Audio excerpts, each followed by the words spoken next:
Okay. So you mentioned you wanted to work on some specific issues.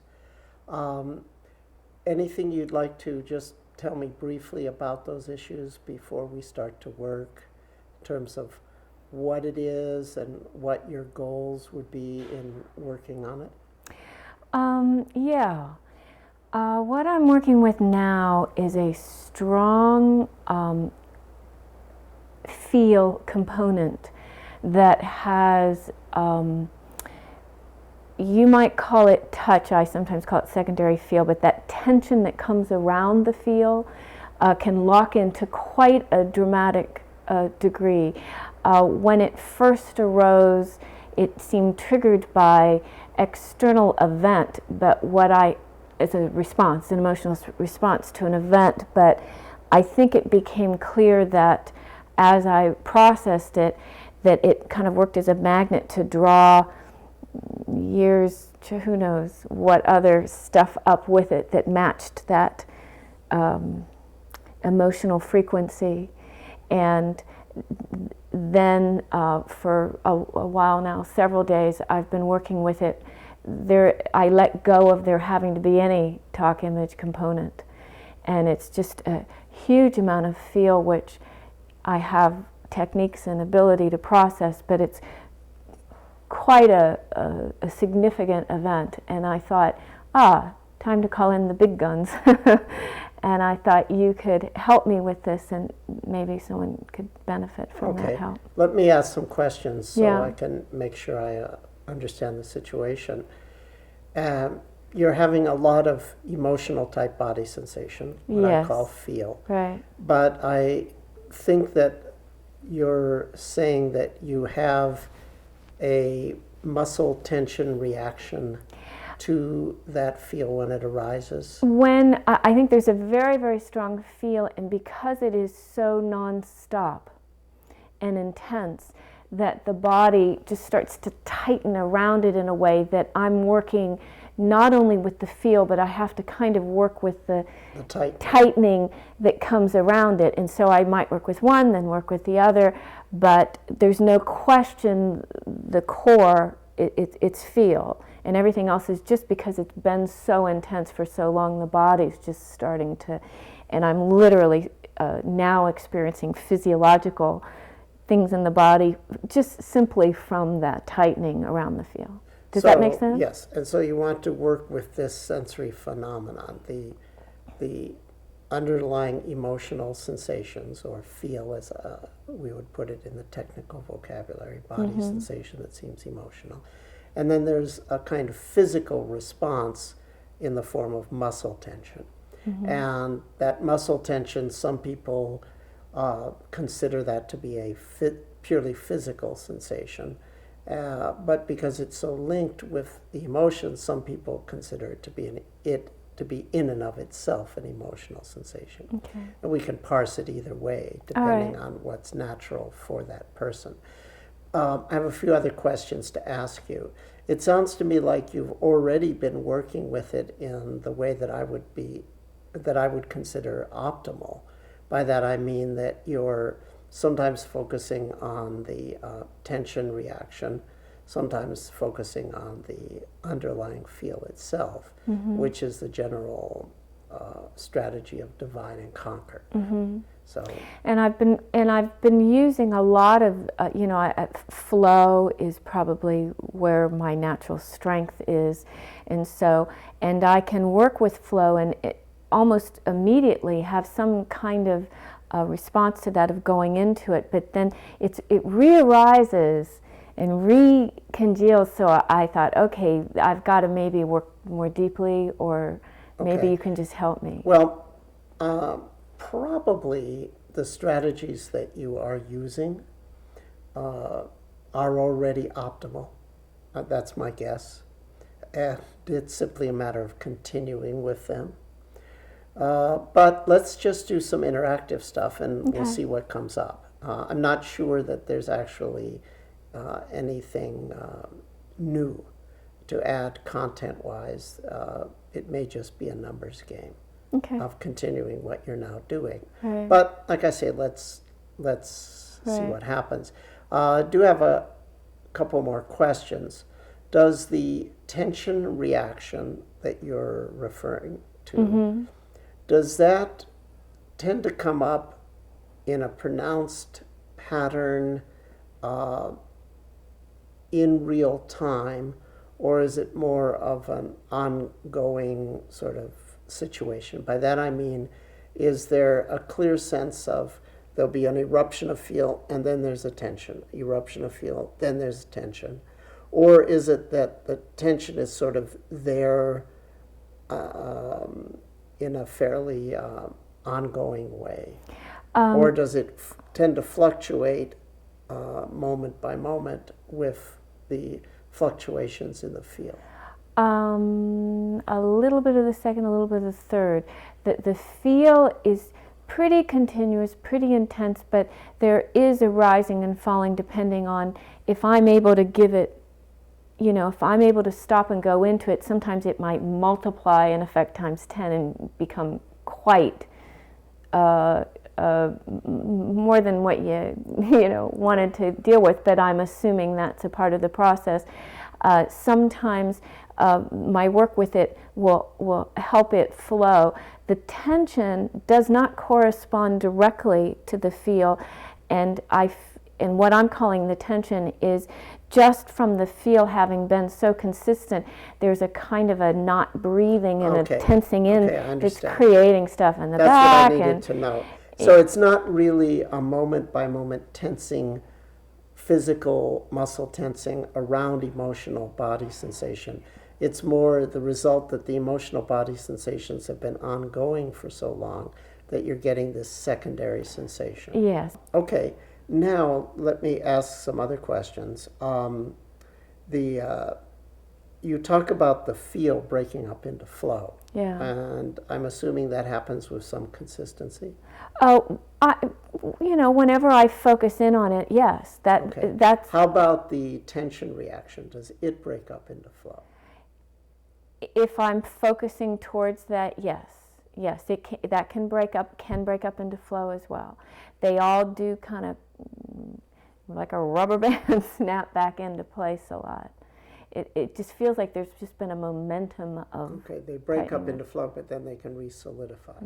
So you can actually have the tension and the feel both turn into flow with your practice. Have you attempted to do that during practice in motion, like walking practice and so forth? Pretty much, yes. I have to, otherwise I wouldn't be able to function. I wouldn't be doing this today if I wasn't. So you can already get them both to dissolve into flow, which is pretty. But when I'm doing amazing. an action, in other words, if I'm stopping and all of my awareness is going into that, I can go total flow. But when I have to also do this activity or talk to this person or do something like that, all of my attention isn't on it. So there's some congealing. Also, I can do enough flow to function, but I'm not, floating on clouds all the way through. I do have periods where something like there's certain activities that help the flow. When I'm doing a laughing meditation or when I'm facilitating somebody, I literally don't. It pretty much all goes flow during certain activities, but the rest of the time it's having to kind of keep some awareness there and some awareness here just to kind of function. A couple more questions. Yeah. Which is the source of the greatest distress? Is it the feel or the tension reaction? The feel, absolutely. So you're not so concerned with dealing with the tension reaction. Oh, that'll go when the feel. So so the core issue is intensity of activation of emotional body sensation. Absolutely. Okay, that helps me hone in a little bit more on what our target should be. Have you attempted, I should say, as you know, a basic principle in mindfulness is divide and conquer. case in point, you have divided this experience into, okay, there's the emotional body sensations, that's one component. Then there's the muscle reactions to those, that's the second component. So that's already a divide and conquer, and that has already given you some relief that the average person wouldn't experience under comparable circumstances. As you remember, a second axiom is if divide and conquer doesn't work, remember what I always say? Subdivide until you do conquer. In this case, have you attempted to break the feel into specific flavors, anger, fear, sadness? In other words, have you applied the noting, feeling flavor technique to this intense arising? Yes, I have. What I have found to be more helpful is the investigating where exactly I'm feeling what. Okay, it's a clenching here. What are the boundaries? Is there more pressure in? Is it pushing out? Okay. Am I coming down? The more I'm kind of investigating it without necessarily putting a label of the quality. That's been a little more successful in helping me go through it. But I could tell you the quality. Yeah, the subdivide principle Yeah. can be applied with regards to either the quality, Right. which is the noting, feel, flavors, so that gives you the spectrum, anger, fear, sadness, interest, what have you. Right. But the subdivide principle can also be applied to the spatial aspect of things. Mm-hmm. So then that would be like, stop for one no, second? let's just let Okay, it go. okay. We'll just, it right. could happen during a real session. Okay. So you can subdivide into flavors, but you can also subdivide into locations. Right. So it's an application of the same principle. So you're saying that subdividing it by individual body locations has turned out to be more productive. Yeah, location and quality of sensation. You mean, so it's a little of both, huh? It's both yes, flavor and location. You're getting specific about those. Yeah. So you've already made the major thing that I would first try. Okay, because you've internalized the algorithm so Right. well, and you say that does help. Mm-hmm. Do you note the location, like with the location word, face, hands? No, haven't been doing that out loud. But you've been tracking the location, and then it sounds like you're staying for a little while in a location. And Just moving sort of- my awareness around Sort inside of it. inventory it and kinda- see what it's like. When I'm inside of it, it's so much easier than when I'm outside of it, for me. Well, that, once again, sounds like a pretty optimal strategy. Tell me, what are the range of flavors involved? It's primarily a fear flavor, primarily to a almost terror, panic Intense place. fear? Intense fear, and there's absolutely sadness. There's absolutely Fear and sadness. yeah. Is there any reason for it, or is it just erupting in the body? I have, like I said, I think there was an event or two that triggered it on the outside, but this was out of proportion to that, and I saw that. And as I kind of worked with it, I found that the particular story, the surface story, I even knew it was silly, but as I let go of there needing to be a story, I kind of just went into this whoa, huge feel. And as I've gone down in layers, I'm seeing kind of flickers of like, oh, fear of annihilation, that I'll be killed in any moment. There's not a logical Right. In other words, thing it's, to this. it's not really coming from the objective It's external just, world. I think it tapped, I think whatever this was on the outside, Pool of fear. tapped everything like a magnet. I think it drew everything up that resonated at that frequency, and it's just kind of really thrown me at how huge it is. Or they say in Ohio, huge. You're supposed to say huge, but really, and it's taken all my technique or skill to be functioning. Okay, So we're having a huge upwelling of fear potential and sounds like sadness. Yeah, there's sadness. And are they equally strong, the fear and the sadness? I'd say the fear is probably like the fear is the cake and the sadness is icing that's also going down through the cake. To use a food analogy. Well, actually, that's probably a pretty accurate description because that's what happens. They tangle and interact. Yeah. And you say very little mental image or internal talk accompanying this. At first there was a lot, but as I go down...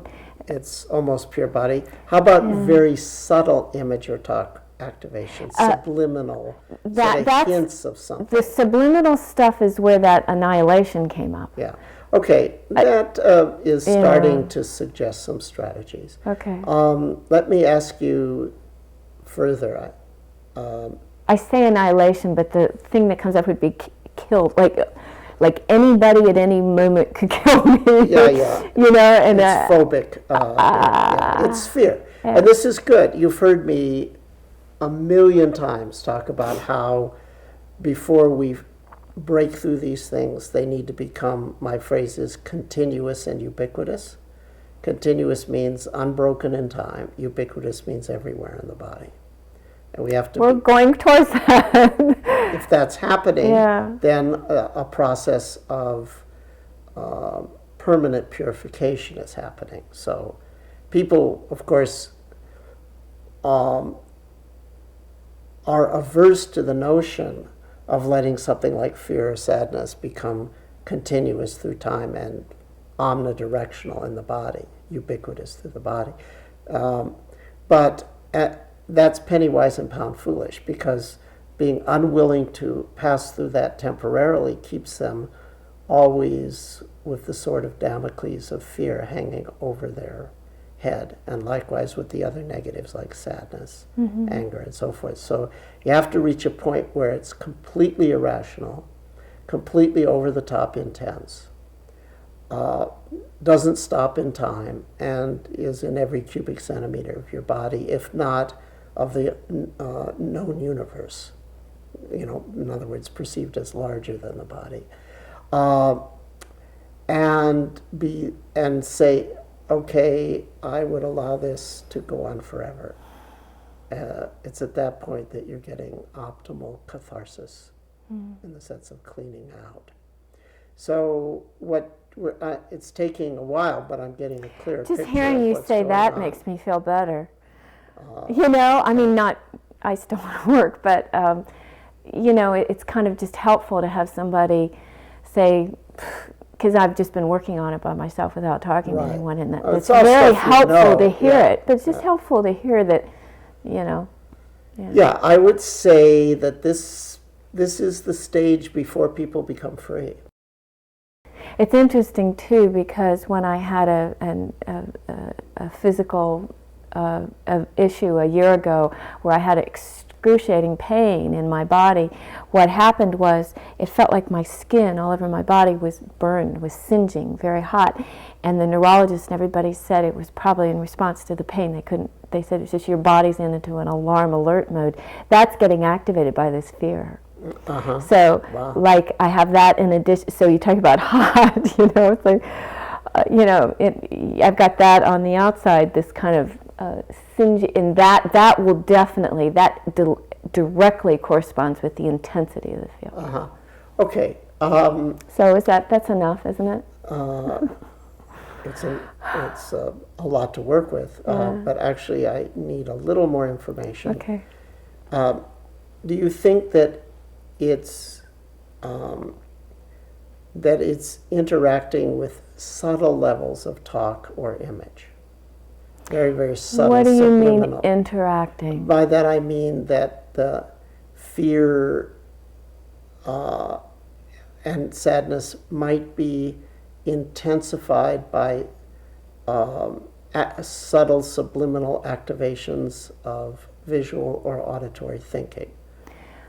What I think is happening, and this is just having been working with it now for a while, I think it's like if there's a deck of cards that's all the images and thoughts that we have in a pool, that one hit something and it went down, and if there were like little shavings of metal, I'm sorry, I went back away from deck of cards, little shavings, all of those came up, and each one of those is an image, or it could be image or talk stuff, but it's just like, and so you might get little flicks like of popcorn, but it might not be enough to go, oh yes, That's what I'm that's talking when about. I was 5. That's exactly what I mean. And by when that comes up, it can poke.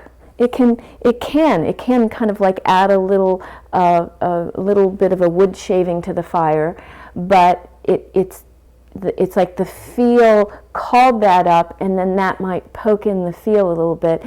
But if I stay with the feel, they just kind of hang out. So the answer to the question is yes, there is interaction with subtle touch and image, which is significant, and also characteristic of catharsis.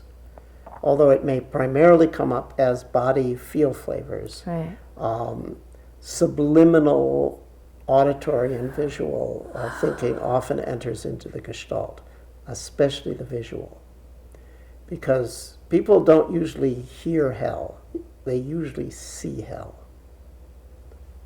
Although in theory you can hear it too. But image space is where the monsters are that might be linked to all of this. So that gives me some of the more information that I need. Okay, now believe it or not, yet more questions. Okay, because we gotta see what's really going on, and I don't. You're doing your house. Yeah, right. You're doing your house MD. This is called differential diagnosis, baby. These are my huge diagnostic skills. Okay, so let's see here. Have you ever had the experience of having strong fear that was pervasive through the body, so dissolve into flow that it no longer caused you suffering? Yes. How about sadness? Yes. Have you ever done that? Okay, so then you've already done what we're going to be working towards. We're going to be working towards that experience yet again. Okay. Because it's a matter of, basically, what? Let's see, 1, 2, 3, 4. Maybe there's 4 kinds of human beings. There's a lot of ways to classify humans, right?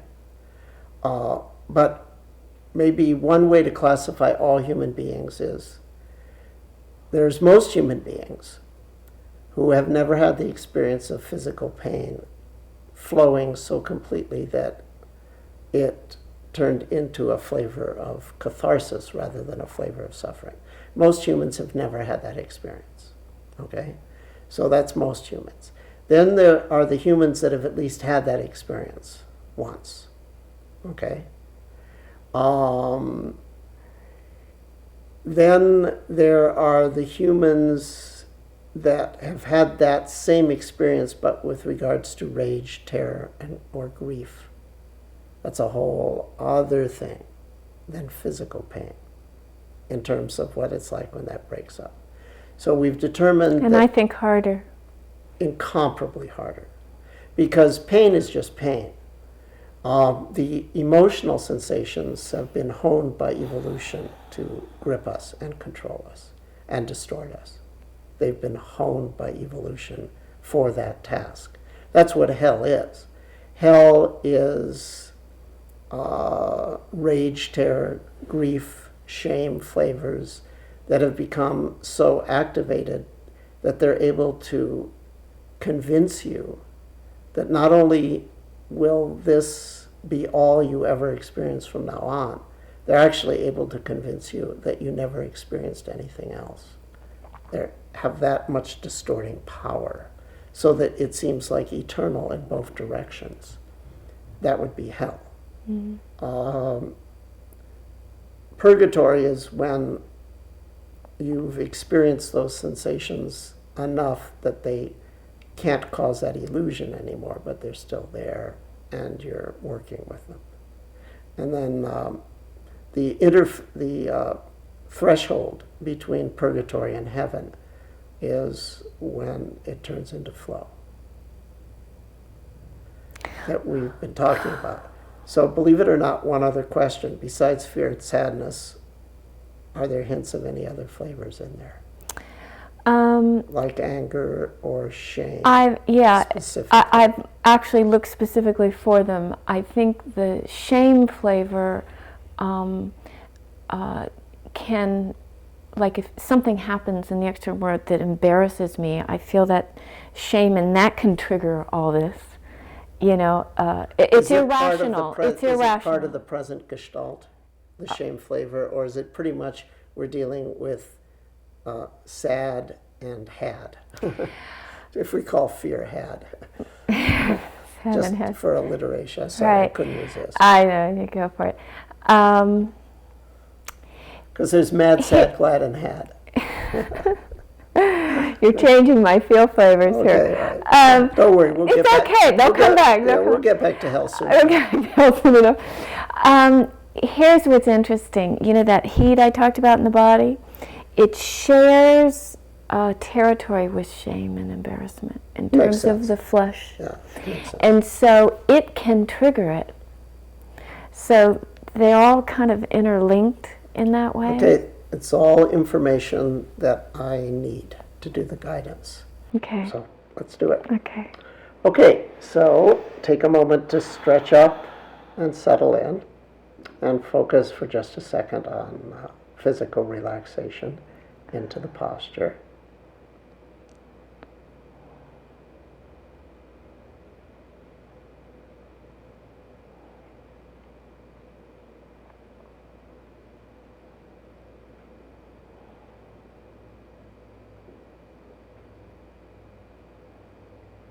Okay, we're going to start by working in the fear-sad system. So at any given instant, there'll be exactly one of four states. Just fear, just sad, both, or neither. We're going to ignore everything else. We're just going to penetrate that one system of affective somesthesia. Does my way of talking make sense? Well, until the last two words. I know what you meant. I know. That's Greco-Roman for emotional type body sensation. Thank you. I love it though. I know. Somesthesia. Yeah.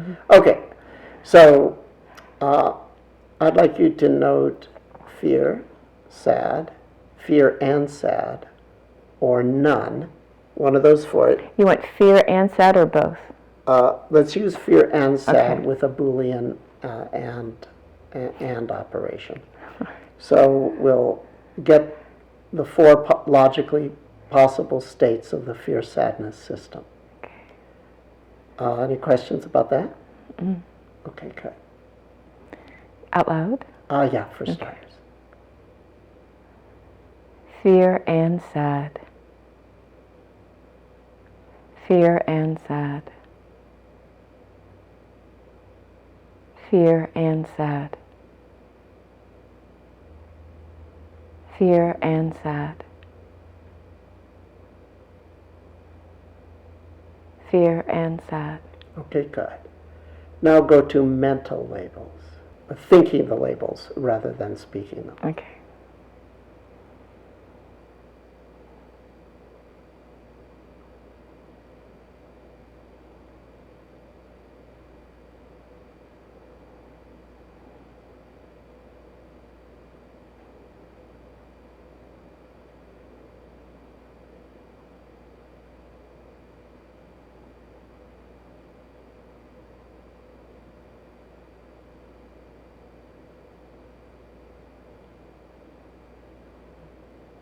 Is it still mostly both at the same time?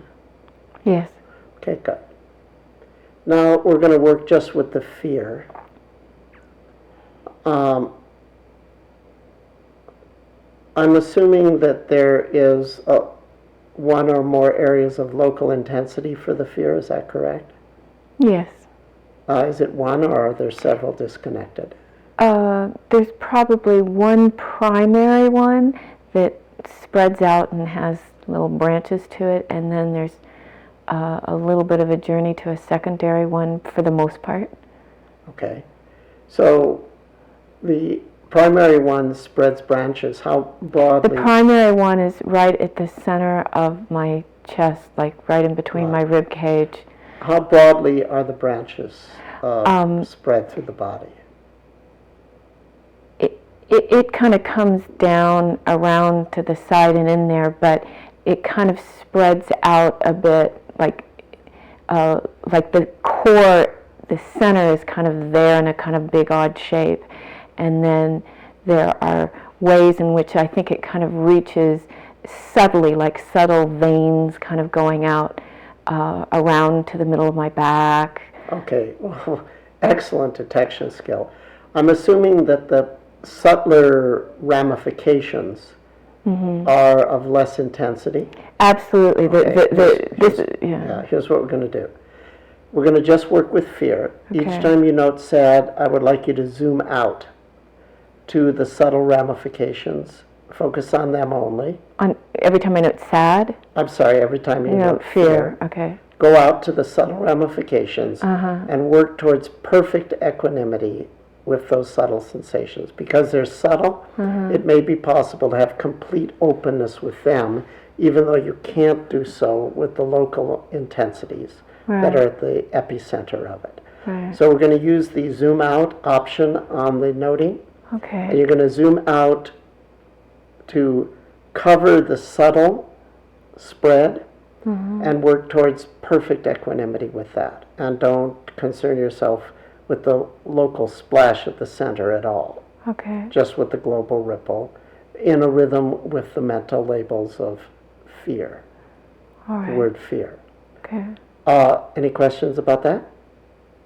No, you want me, I'll just repeat mental it back. Yeah. I'm zooming out, I'm going to keep noting fear with mental labels, but I'm going to, when I note fear, zoom out to the subtler tributaries, so to speak, of the experience of fear in my body, not tuning into the big main Grand Central Station part of it. That's perfect. Okay.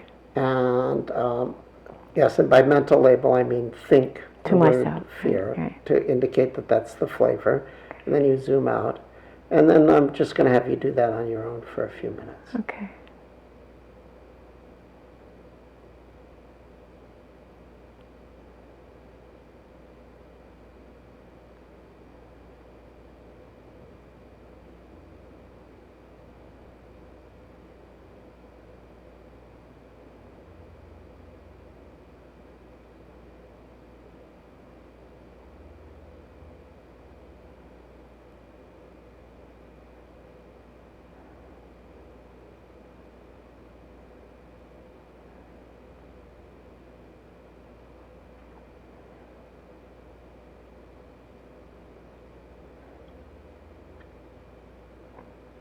Able to do that pretty good? Yeah. Is there any hint of flow in the global spread of the fear? Oh, yeah. It's pretty fluid? Yeah, it flows. It's interesting. When it, I tend to be flowy in general, but when I worked with this, it would, at first I got like little hits of nausea, like I started to feel a little nauseous. Other flavors? Yeah, and then a little ticklish, but if I just kind of kept with it, those would just, if I just kind of just stayed with those. Dissipate. Yeah. So you're able to get the global component in the fear flavor to flow. Yeah. Okay. Can that flow spread into the local intensity so that you get a local global flow with the fear? I think I started to naturally start to do that, and I think that's when the nausea started to, I think my body let's go for local global flow Okay. now. So that means you'll remember that there's, in my standard formulation of the noting technique, you remember zoom in, zoom out, zoom both ways. So we're going to zoom both ways. Out to the perimeter, to the weak sensations there. Right. and ride the momentum of the flow that's there, and simultaneously zoom into the core intensity and see if you can get them to get that local splash global ripple. While keeping the zooming, so simultaneously. Yeah, you're zooming in and out, into the core, out to the perimeter, and you're doing that precisely to facilitate the spread of the global flow into the local intensity. So the awareness is moving in and out at the same time. It's got it. Slide. You have a phrase that you came up with. Sliding. Slide both ways. You're going to slide out with your awareness and let it facilitate a global circulation of fear. And you're going to slide in and let that facilitate a local circulation of fear. So you get both the intense areas and the peripheral areas as a single fear flow.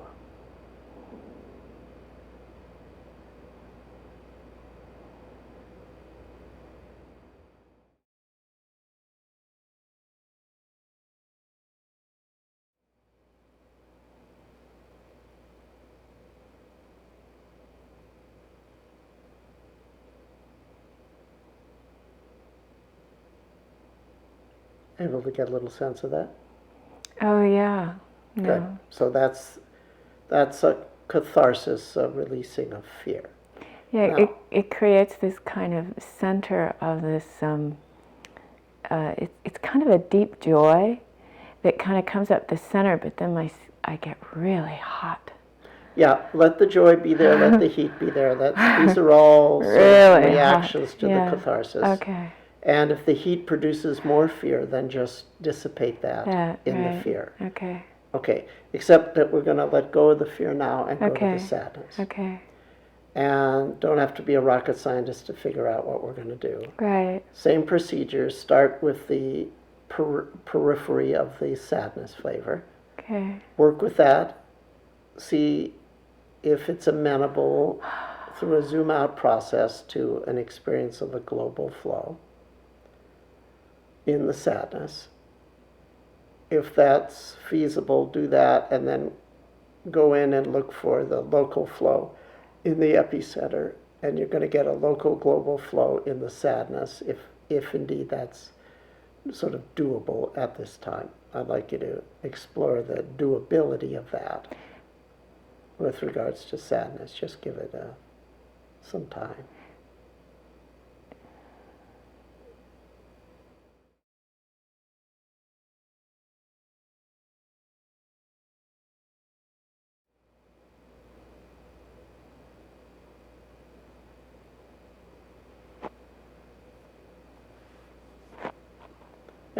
Able to get a little hint of that?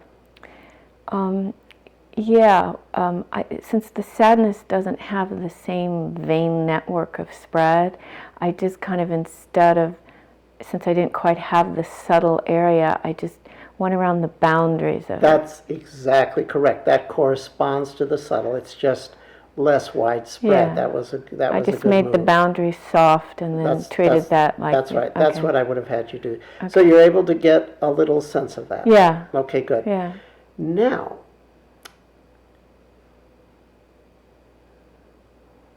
I'm going to have you do a fairly intricate concentration where you're going to attempt to experience simultaneously a kind of river of fear and a kind of river of sad that flow through each other,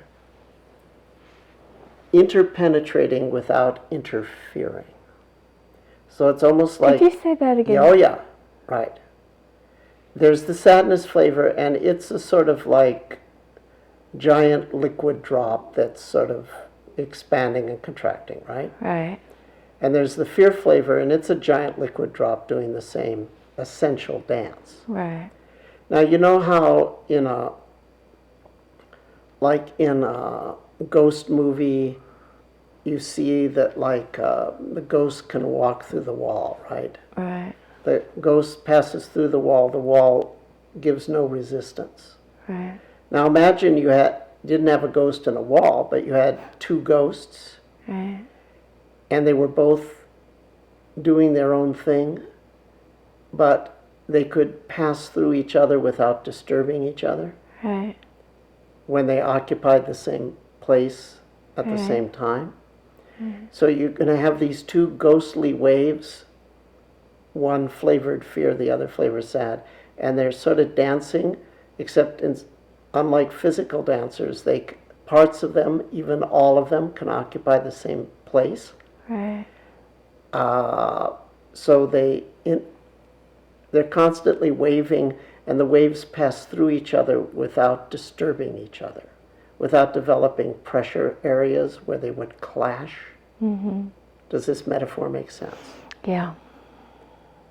Have you attempted to do this with the fear and sad? Not in this. Okay. Not this round. This may be the part of the missing piece. Mm. Because you could get them individually to flow, Right. but then the next step is collectively to flow. Because if they both flow at the same time, interpenetrating wherever they need to without interfering, Yeah. then they won't multiply together into overwhelm. And so the ability to have more than one flavor and to separate the flavors, have all the flavors flow, and then have the flow fields interpenetrate without interference is a sequence that I take people through when they're going through big challenges that are polychromatic, the polychromatic body distress, meaning a lot of different colors in the body. Right. Then we need to train the colors to flow through each Through other. each other. It's an in this interesting. ghostly dance. Yeah, it's an interesting intimacy between them. Yeah. It's like they're dancing through each other Yeah. as well as with each other. Yeah. And to the extent that they're both flowing, you'll get an even more powerful flavor of purification and hopefully a significantly deeper sense of relief.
Okay, good. How's that coming? Good. Good. Good in what sense? When I can allow them both to share the same space and not, and I'm recognizing how I've been keeping them separate and keeping that line between them, and when I allow them to just kind of do that, the kind of joy I talked about before with the fear, it's a very intense version of that, and then it kind of seems to ignite this, kind of PT-like energy up the body, and it gets very hot.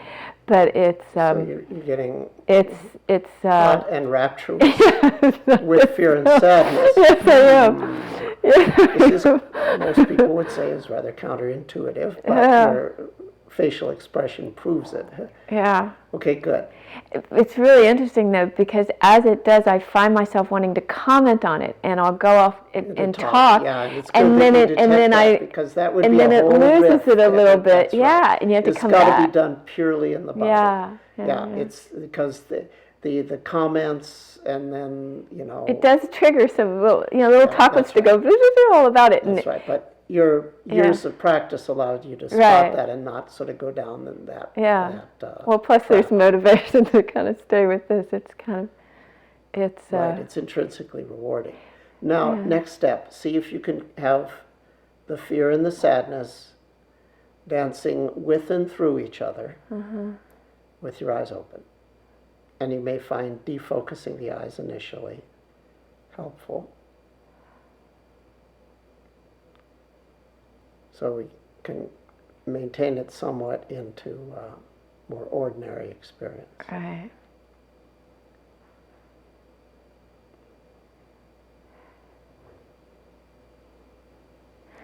It's interesting when I, because I kind of go in and out here as I do it, and I'm going to talk while keeping my eyes open, but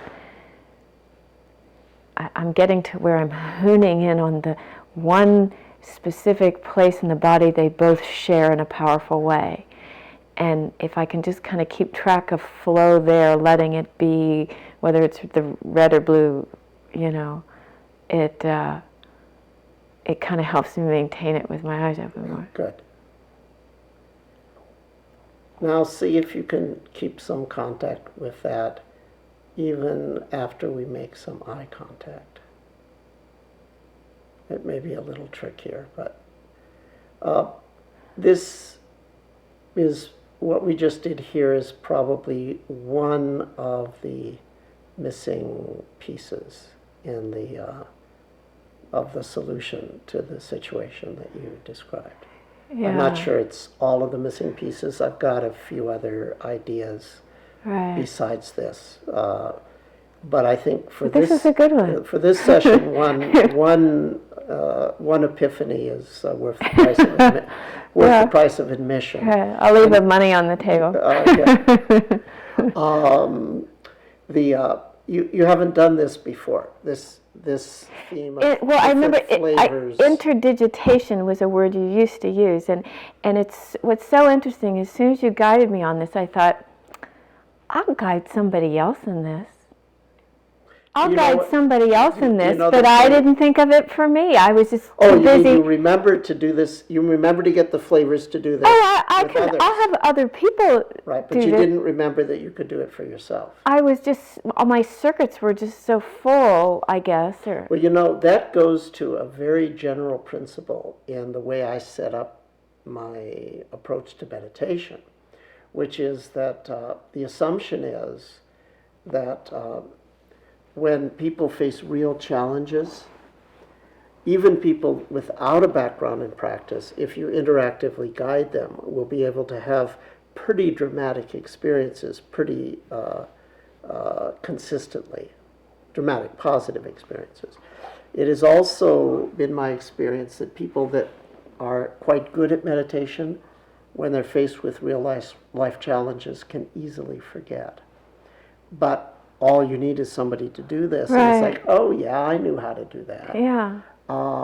And then now you're set. You know, this is one session. We don't need 20 years of therapy here. It's like, okay, now you sort of know what to do. Yeah. So I think that's excellent. But I will, for subsequent sessions, remind me that I had some other ideas of, well, I can actually just tell me now, and then I can always replay it and go, remember you wanted to do it. That's right. So the other thing is that, okay, one missing piece was, well, the two flavors have to simultaneously flow and through each other. Right. Another possible missing piece is that you're getting significant interaction with subliminal thinking. Right. And you might want to look in that direction. And the way you look in that direction, what I was going to have you work through or work with is a special exercise that with all the years we've done, I'm not sure we've ever done this one, but I'll ask you, have we ever done noting feel sources? What that means is, I have you note, if there's no fear, you say no fear. If there is fear, but it's not triggered by anything you're aware of, you say just fear. And then you specify if the fear has been triggered by fear from image, fear from talk, fear from sound, fear from sight, or fear from touch. No, we We haven't never done that. noted fear.